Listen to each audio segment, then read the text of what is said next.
I think you've made a lot of great points, Charlie, about defending this movie for not being the bottom of the barrel.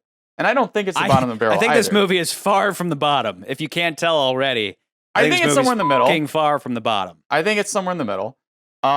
Because there's another setup and payoff that I think is that we need to discuss. And that is the setup and payoff of Miss Goodnight. It's basically, and this is the thing I've noticed with their character, is the movie doesn't really give that character, like they just kind of make the character obnoxiously annoying. And like other movies where the math is sound, when I say the math, things that you were talking about, like the setups and payoff, like that makes sense. That, as Patterson would say, that tracks, right? Just because something tracks doesn't always mean it's going to work for audiences. Miss Goodnight for me is the thing that like makes this movie not as good as it probably could have been. But why? Because she's not a strong, independent woman who's a genius? It's not that. It's not that. It's more of just the obnoxiousness of the character in herself. Like the first time we meet her again, Miss Anders is leaving and you're like, okay, Bond's going to chase after Miss Anders. He's going to go after Miss Anders. But this dimwit drives right inside, sees Bond, pulls up and is like, Bond, I'm here. Yeah. I'm coming to pick you up. And you're like, and Bond's just like, I'm trying to follow a gold Rolls Royce. And the whole time. Then he's an asshole to her, right? You're a great help, Goodnight. Now, get onto the License Bureau and trace that car. AU603, a green rose. A green rose? A green Rolls Royce. There can't be that many in Hong Kong. Courtesy cars. All green Rolls Royces belong to the Peninsula Hotel. Because he's an asshole to everybody. So right away he's like, doesn't matter Goodnight. if I don't care if he's an asshole or not. No. But What like I'm saying though, Goodnight's whole story arc is just being in the way and always being a nuisance to the operation. Then she pulls through. Goodnight always pulls through. So again, you just said that Goodnight drives in front of Bond and interrupts him. And then Bond is like, Goodnight, you're a useless twit, you asshole. And then she's like, hey, Bond, I know exactly where she went. It's a green Rolls Royce. Green Rolls Royce went right to this hotel. Yeah, I know. So she immediately pulls through. I know. Every time Goodnight messes up, she ends up pulling through. And like Bond even says at one point, I'll take care of the maintenance man. I already did. I laid him out cold. You did? Yes. There's more to you than meets the eye, Goodnight. You're more than meets the eye. Like even when he's like, hey, Goodnight, I came to rescue you from this guy who is like clearly threatening to you. Like the whole thing is like, if Bond gets killed, Goodnight's gonna get by this guy. Like that's all communicated in their looks. And she takes advantage of that guy who like underestimates her, and she literally just straight up murders him. She's a part of the operation, and that whole scene is like just highlighting like she's a dimwit. She's a dimwit. Because but it's like not, everything though. is like She always he's pulls like, through. Here, take the Solex. Okay. All right, we're getting the thing. It's like, okay, but she has to unlock the trunk of the car to put the homing device. When we know, and we've seen this in other movies, they just could have put it under the trunk of the car. And then we only have that moment. The writers only have that moment just so that they can push her into the back of the car. I'm like, great. Yeah, like whatever. remember in Goldfinger, the trunk is open, so Bond puts the tracker on Goldfinger's car in the trunk.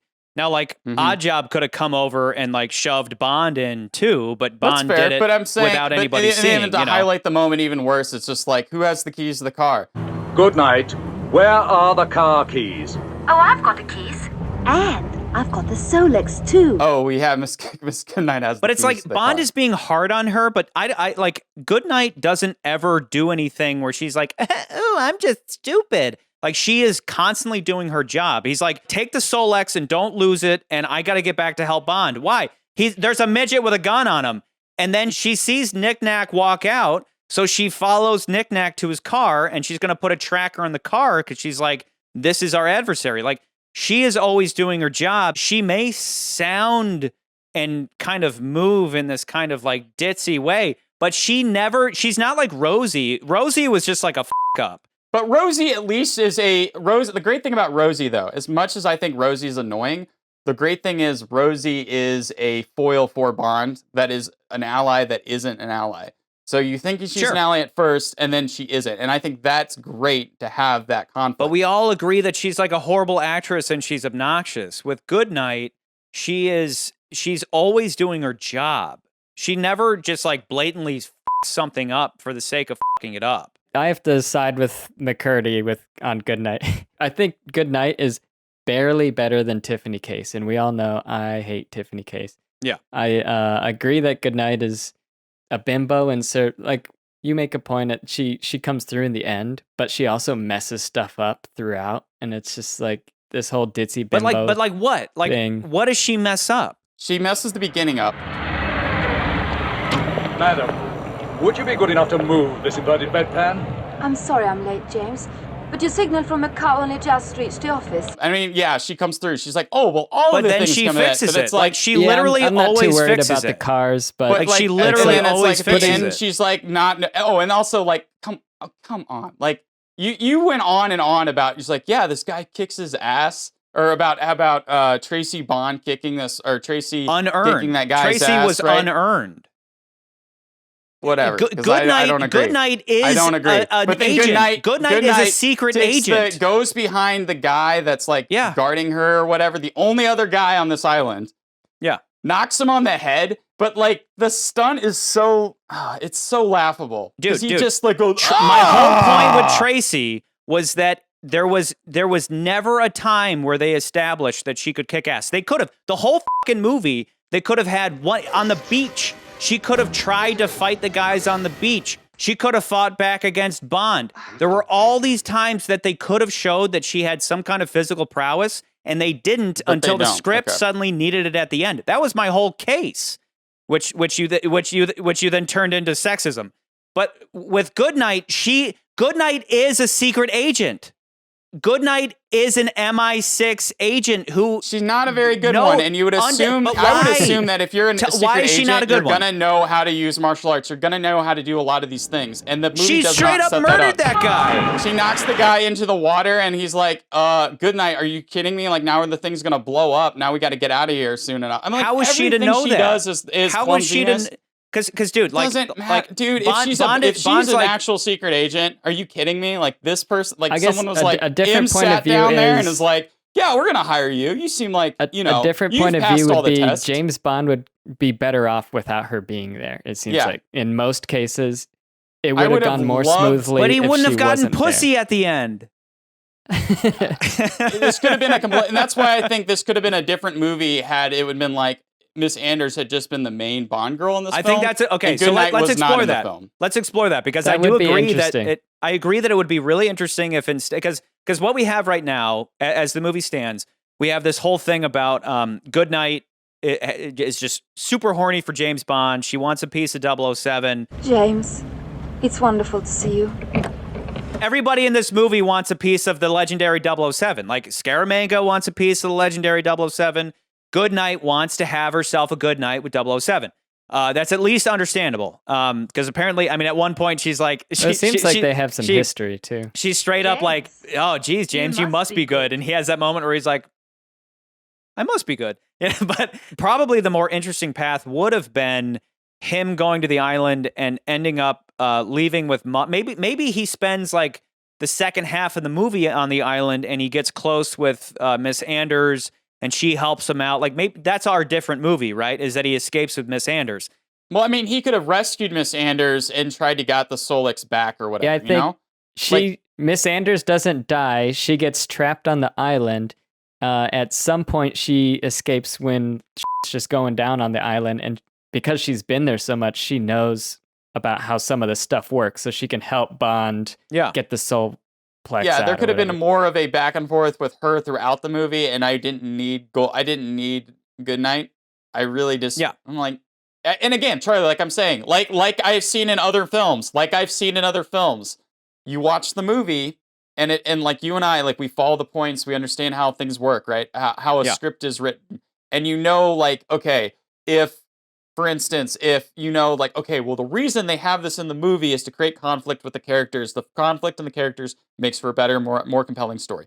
And I can see the filmmakers and the scriptwriters being like, let's have a character that gets in Bond's way and creates extra conflict. I can see that. But my point is, it's like you, again, with Miss Goodnight, it's like you have a character, like, yes, this tracks. The idea that we have this character that gets in Bond's way and it's going to create conflict. That makes sense. I understand why they would want to do it. The problem is, as an audience member watching it, the character annoys me. Like I'm turned off by the character in itself. Even if you're saying, oh, that makes sense why she would put it under this. It makes sense that she knows, like she pulls through and does all this stuff. It doesn't matter to me because as the film goes on, I'm like more and more annoyed with her getting in the way of Bond, where I'm like, if she just get her out of the fucking way and then had Maud Adams as the main Bond girl, I would have been like, I'd be a little more on board with the movie. And then you would have this thing where it's now like Scaramanga and then Bond vying for the same girl. They have like, this is my girl type thing. That would even work better with the conflict between the two characters because you want to support that idea that you've displayed to me. It's like Bond and her, Bond and him. They're dual adversaries. But now we have this other girl that's kind of there. Like any other Bond movie, they would have just killed Goodnight at some point, and then the Miss Anders character would have been the main Bond girl by the end of the film. It would have been. I think it would have been a better movie. My whole thing with Goodnight is I agree she's annoying, but there isn't a single time in the movie other than when her butt hits the master switch button, which is like whatever. I mean, they do that in Indiana Jones. It's just like is she ditzy in performance? Yes, but she never fucks anything up other than at the end her butt hits the button. Like, that's it. And then Bond's like, hit every switch, and she does. And then you have that unlucky moment where the cloud covers the thing, and she's like, oh, I guess I fixed it. Like, that's unlucky. But other than that, every time she fucks something up, she then corrects it, like, immediately. Like, she continues to show, like, Bond at one point is like, oh, you're more than meets the eye. And like I said, just because something tracks doesn't necessarily make it great. Just because something tracks does not make it good. Again, it's annoying for the audience because the audience is just saying, oh, "Can we get this girl out of here? Can we just shoot her dead?" But I'm not saying that she's not annoying, and I'm not saying that she's great. What I'm saying is your argument is she fucks everything up, and I'm saying she doesn't fuck anything up. She appears to fuck things up, and then she pulls through. She's underestimated at every turn, but she always pulls ahead. And you're like, well, she's annoying. Why is she annoying? Because she fucks everything up. She doesn't fuck anything up. So if you just don't like her because she has an annoying voice or something, that's fine. But like, I do agree that it would have been interesting to see a story where Miss Anders is alive the whole time. And it's like, it comes down to like, you know, these two men battling for her in the end. Like, that's interesting. But the way it is that Scaramanga is like, she betrayed me, so I just fucking killed her, which was what she was scared of in the first place. Like, that's Scaramanga being like, I don't give a I like killing people. Forget the girl, she's replaceable. She's expendable. Like, I think that just only builds up his character. And then meanwhile, you have this back and forth going on where it's like, Goodnight wants to bang Bond. Bond is like, F off, I'm busy. And then later, because Bond, literally because he doesn't have a mission, he's like, hey, how about you and I tonight, we bang. There's really nothing very much for us to do tonight. Or is that? And she's like, no, Bond, I'm not just going to be one of your girls.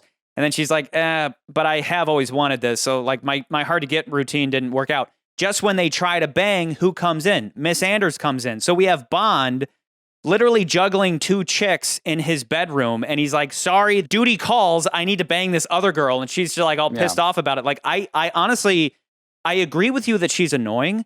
But I do think that little subplot is fun where these two secret agents are constantly trying to and the world just keeps getting in the way, even all the way up into the end where they're like, we have all the time in the world, babe. We got this slow boat from China.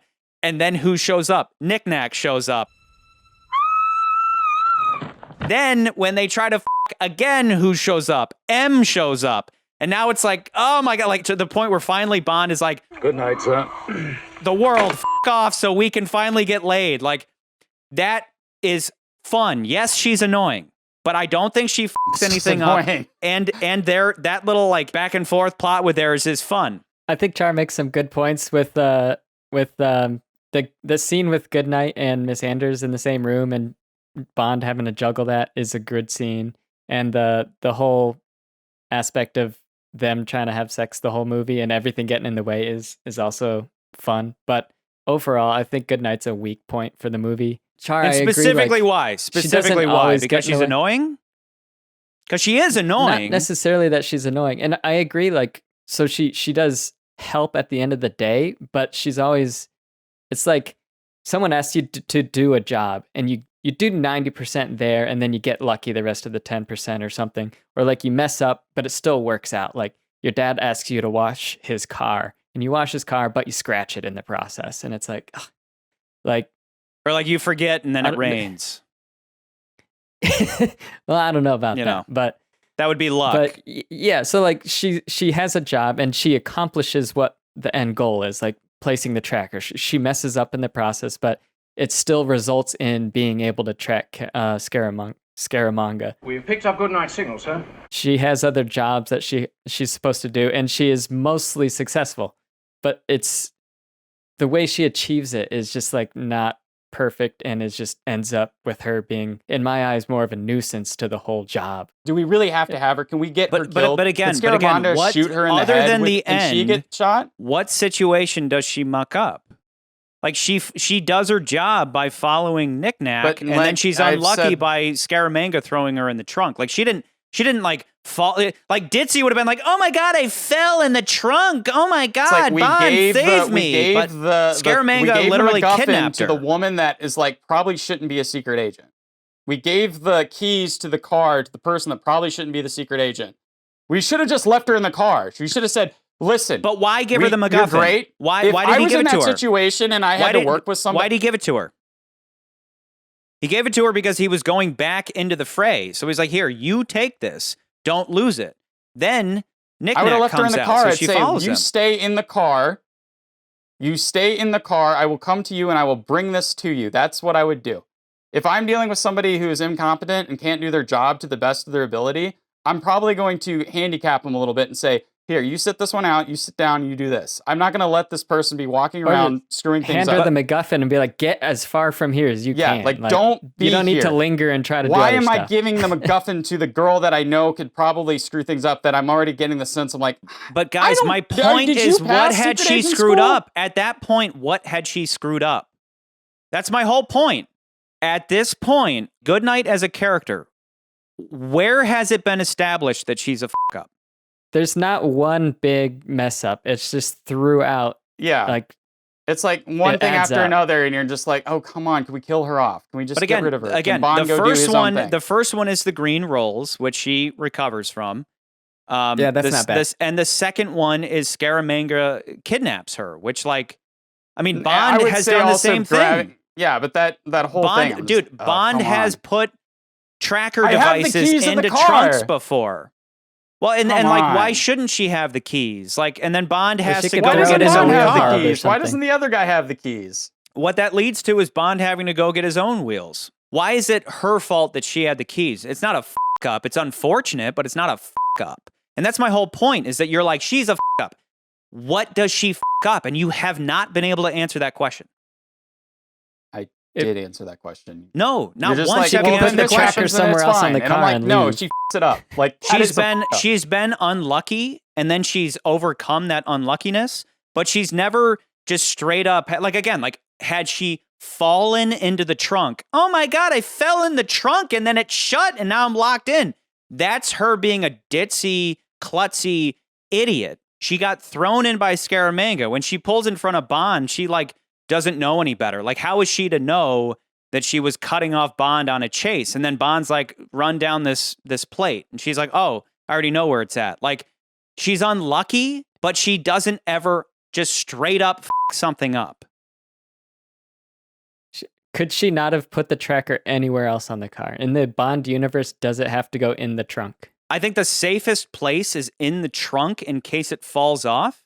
And she wasn't expecting Scaramanga. And I'm not trying to give her a pass. I'm just saying, like, sure, you have a strong enough magnet, like, you could put it just on the undercarriage. Like, maybe today they would just do the undercarriage. But she sees him get in the car. She cracks it open. Is it a little convenient from, like, a screenwriter's point of view? Sure. But we saw in Goldfinger, Bond does the same thing.